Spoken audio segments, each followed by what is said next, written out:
Hi everyone and welcome to episode 2 of Avery Forest.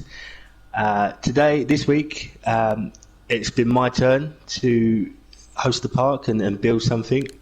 I'm here again with Michael. How you doing, Michael? How are you doing?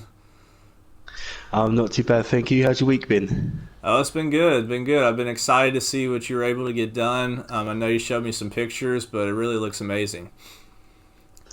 I'll explain a little bit more about what I have done. As you can see, I have built the sort of second entrance building, along with a small sort of plaza.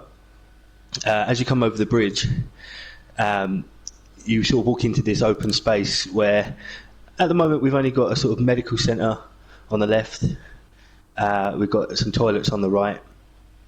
But the first thing I want to talk about is this wall at the front that I've put here, because I think it really sort of separates it from the other side, if that makes sense. Oh yeah, for sure.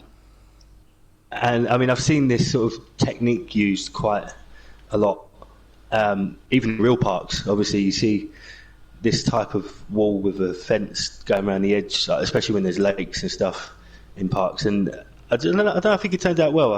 It looks quite nice, and obviously the pillars that you see in between the fences have got some lighting. So obviously, in a bit, we'll change it to dark, and you can have a look and see what it looks like at night. But in regards to this entrance building, I've obviously taken a bit of inspiration from your building. I loved what you've done in terms of the textures and how you've separated the colours and stuff from the building. So I've kept it to the same theme and the same colours. And it's obviously not exactly the same style building. I do believe yours is a lot better. But I don't know about that. I've tried to keep it. I've tried to keep it to a similar sort of build, and obviously I've kept that sort of curve with the building. I've tried to keep it curved round to sort of like a semicircle, just because I didn't want this area to be too open and too sort of big. Yeah. As I say, there ain't going to be much here apart from obviously the toilets at the medical centre, as this is just sort of a walk-through area when you cross the bridge. In that central building, at the top of it, obviously you can see I put a little clock tower up there. I wasn't really sure what to do with the roof up there, because obviously the way that I've done that building, it left a sort of open square in the middle, and I didn't want to just put a simple flat roof on there and have it flat. So I thought I'd put a piece on the top, make a little clock tower out of it. I think it turned out quite well. Yeah, I think it turned out really well too. And so I'm going back over on the video now, just kind of showing how it looks when you're walking from the very front of the bridge. But yeah, that's one thing I noticed right away when you're sending photos is how great that clock tower looks. And I think what you did is perfect, because you're, like you said, you're kind of rounding it off. And the whole point of this park, when you had the idea of trying to make it like Alton Towers, is we don't want people to see the rides, right? Like, we want everything to be hidden. So I think you really, really did that well. Yeah, exactly. And obviously, as you're coming over the bridge, the first thing you see is that clock tower. It's sort of almost like a centerpiece. It works as a centerpiece. And as you say, when we do start building the rides and things behind, you won't see them. And so, I think it works really well. If we go through the little archways, if we say on the right-hand side, and you'll see I have made a custom sign. Oh yeah, that's awesome. A little waterfall. Avery Forest, yeah, with the little waterfall behind it. Yeah, that looks beautiful, man. I think that's our thumbnail picture right there. I mean, that looks awesome. Really, really well done. Yeah, I thought obviously we already decided the name last week for Avery Forest, and I thought after I'd done the majority of this area, I had some time, so I thought I'm going to attempt a custom sign. So playing with the art shapes and ended up coming up with this. And then it's quite a funny story actually, because at first I'd just done the Avery. I'd just completed the Avery, and I was going to put it between the buildings in the archways, and I was going to put Avery one side, I was going to put Forest on the other. But when I put Avery on the one side, it just didn't look right, and I couldn't get it to fit properly. Right. Without one of the letters being a bit slanted, or I couldn't get it to look nice up there. And then I had this idea of putting it on the branch, and obviously making it look a bit. I wouldn't say scruffy, but a little bit uneven, if that makes sense. Yeah, for sure. And then obviously I'd done the Forest, and then this idea came to me about putting it on a water fountain like that. And I think where I've put it in the park, I think it suits, I think. Yep, for sure. And I'm just kind of zooming up a little bit and kind of showing a little bit of the terrain work you've done behind it. One thing I want to point out, which I love, is I love this little backstage area. I love my backstage areas in parks. And really, really good job hiding it with the trees. You got the staff only sign. And another thing I love here is you've got this massive elevation, or not massive, but you got this elevation change. And then part of it that wasn't actually the path, you kind of painted with the terrain tool, which is good. But then I like how you continued the idea of kind of that wall that's a ledge onto this side as well, because that's really pretty. How it's like maybe we should put how in the game they've got like food truck type stuff you could do. We could add a food truck in this area, and it'd be kind of like a little seating area or something for people to kind of look out. But I mean, that's really cool that you walk in and you can walk over to this ledge. And I love the fencing you chose too, that kind of Victorian, or not Victorian, but it's like the kind of fancy fencing. And you got this little waterfall over here. Looks really nice, man. Thank you. Yeah, one thing that's going to be very key with this park is the elevation and the terrain change. Obviously, with the limits that we've set ourselves to not being able to build above the tree line, we are going to have to manipulate the terrain a lot. And so, the terrain going down here, I think it works well, because I'm sure in this space right underneath where the path comes down to the left, I'm sure that there's going to be a ride of some sort there. I'm not sure which one, but at some point I'm sure there will be a ride of some sort there. And obviously, as we know, it's not allowed to go above the tree line, so I thought that would be a perfect sort of opportunity for our first ride. Yeah, for sure. And I think what's really cool about this too, I'm going to take the HUD off the screen, or put the HUD back on for a second. Yeah, so we're only at 16%. I say only, we haven't even built a ride yet. But, I mean, if you look at what we've done, I still need to work on this main entrance area over here. Kind of add some more to it on the sides. But we've got this parking lot, we've got the entrance, we got the second entrance, we got this bridge. And, using the exploit if we choose to do so. I don't feel like we'll have a ton of coasters in this park in terms of we're not going to have a ton of that, right? No, we probably won't have loads, but... Yeah, but I'm sure we'd have 4 or so. So, I mean, that would give us an extra percentage to use. And one thing cool, too, is I'm zooming out now just to kind of show the overall thing. By creating this bridge and kind of separating it like we did, this is a massive map, but we've already kind of used up a good amount of it, which is kind of purposeful, right? We're trying to make it look like there's not all this leftover space that we just are absolutely not going to use, Exactly, yeah. And so as you can see, I mean, where the entrance is at is not quite the halfway point, because technically on the map you still have way over here, but it's given us a way to where we can have a more compact type park and it not look awkward with all this extra space not used. But yeah. Yeah, no, that's exactly what I thought as well. Are you still zoomed out? Yeah, I started zooming back in, but I can zoom back out. Yeah. So if you just zoom into the river, just to the left of the entrance where it breaks off and goes into the park. Yeah, I noticed that. Really well done.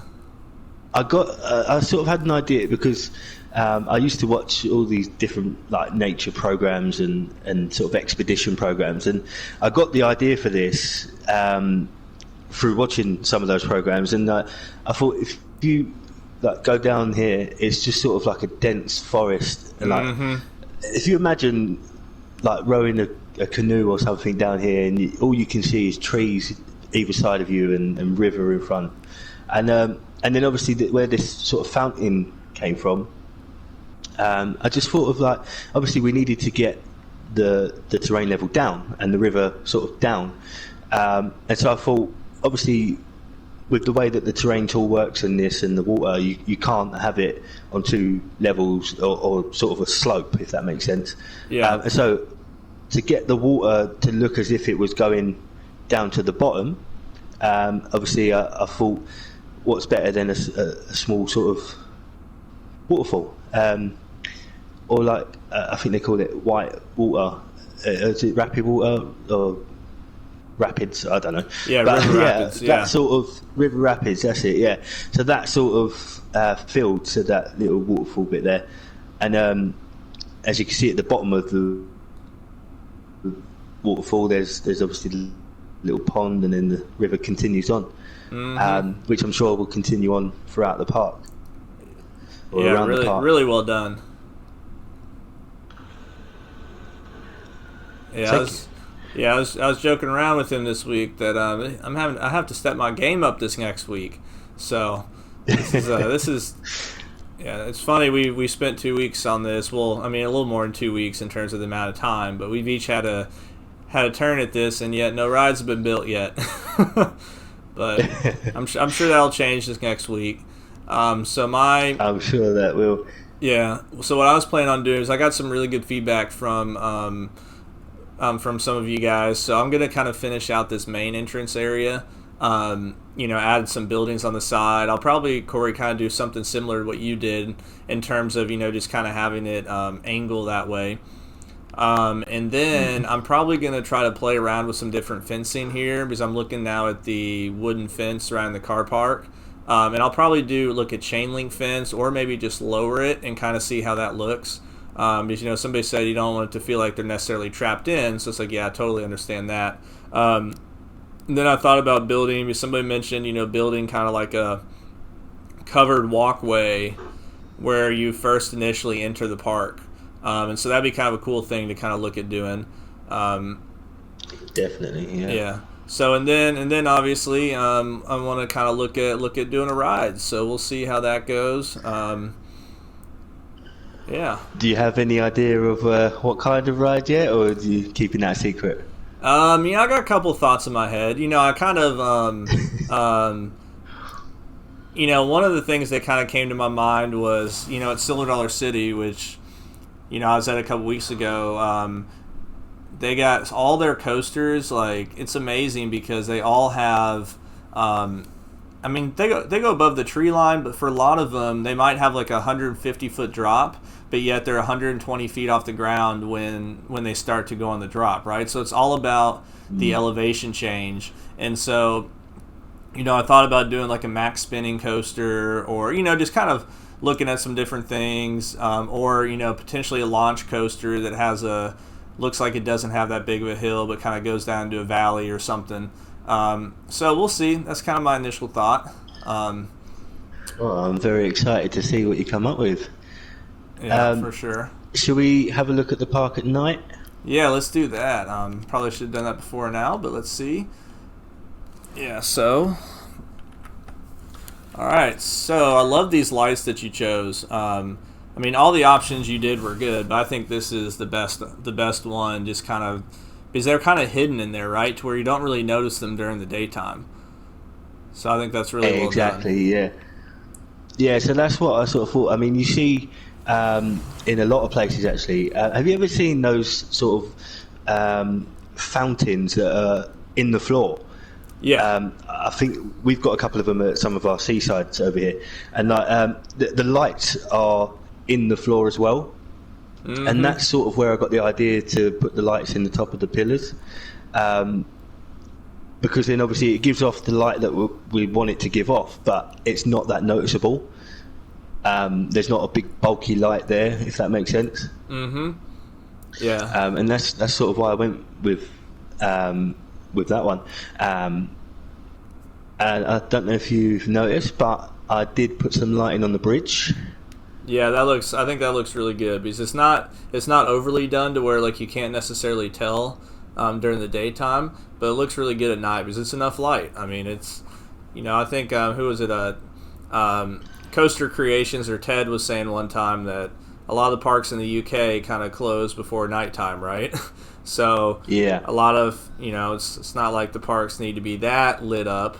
Here in America they stay open till about 10 o'clock at night in the summertime, so you definitely have some time at night riding rides. But yeah, and so one thing I love too that you did is I wanted to run this by you. I like how you chose the kind of lantern look for right above the bridge, and so not right above the bridge, above the those two kind of walkways you made.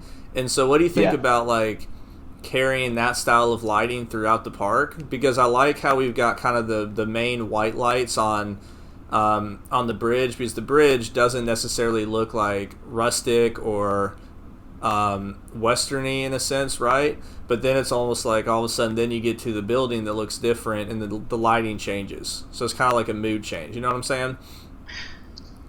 Yeah. Sense? No, that's definitely a great idea. Yeah. Cool. I'm happy with that. Yeah. Well, it looks great. I need to look at the sign lit up at night. So let's look at your wonderful sign that you created. There you go. Yeah, it looks really good. And you didn't overdo it with the lights at all, which is awesome. I thought it just needed to be highlighted as such rather than illuminated, if that makes any sense. Mm-hmm. Just obviously, as you walk through these archways, it's the first sort of thing you'll see on this side. For sure. And yeah, I didn't really feel like it needed to be like too bright, but enough that it would be the first thing you notice as you walk through the arch. Yeah, for sure. And obviously, just to mention that the area, this sort of plaza area around here, isn't completely finished yet. We do need to add a bit more clutter and some other things around here. But for sure. Yeah, for the time being, I'm quite happy with how this turned out. Oh yeah, for sure. Now, one thing too that I'm showing here on video right now that I just noticed is when you walk in through the left side and you go towards this kind of overhang or this kind of ledge, you can get a glimpse of right above the trees of one of the alpine mountains with snow, and I'm like, that looks awesome at nighttime. Like right over the trees. So I was like, man, that looks really cool. But yeah, so I'm gonna go ahead and turn it back to daytime. And now I will say that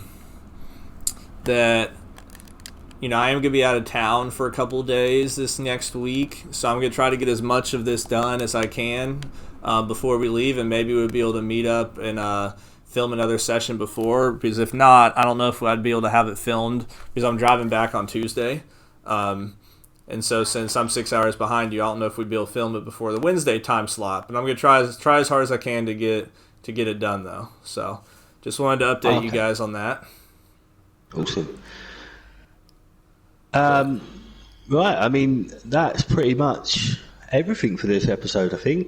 Mm-hmm. Do you have anything more you want to say before we close out the episode? No, just we really appreciate for everybody who's showing support, and make sure to whoever's YouTube channel you're checking this out on, make sure and check out the other person's YouTube channel. My YouTube channel is M&J Games.